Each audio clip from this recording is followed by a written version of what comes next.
रहस्यमय खोज, नीले बादल की कहानी। एक बार की बात है, एक छोटे से गांव में एक नौकरानी रहती थी। उसका नाम गीता था। वह अपने मालिक के घर में सफाई करती थी और रात को छोटी सी कमरे में सोती थी। एक दिन उसने एक पुरानी पुस्तक खोजी जो उसके आसपास छिपी हुई थी। जब वह पुस्तक खोज रही थी तो उसने एक छोटी सी कागज में भी एक रहस्यमय संदेश पाया। जब तुम्हारा ध्यान पार्टी और स्वागत में लगा होगा तो मेरा असली खजाना खोलेंगे। यह संदेश उसको बहुत हैरान कर दिया। गीता को लगा कि यह बहुत ही रहस्यमय है। वह नहीं जानती थी कि यह संदेश किसने लिखा है।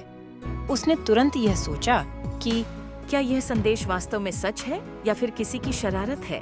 रात के समय जब सभी सो गए थे तो गीता ने सोचा कि यह सही समय है खोज का। वह धीरे धीरे अपने मालिक के कमरे की ओर बढ़ी और उसने देखा कि वहाँ एक बड़ा संरचना है जिसमें एक नीला बादल बना हुआ है। गीता को बहुत अजीब लगा, लेकिन वह निश्चित थी कि इसका कोई मतलब है।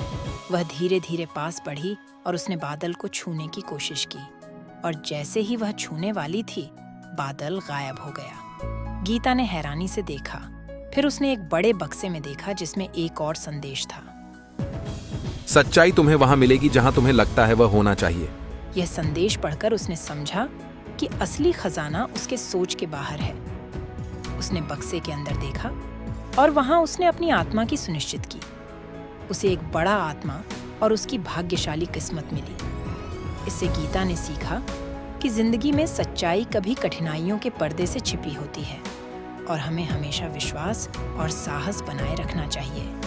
इसलिए गीता ने वास्तविकता को स्वीकार किया और उसने अपनी खोज में सफलता प्राप्त की, और उसकी यह कहानी उसे जीवन की महत्वपूर्ण सीख देने के लिए सदैव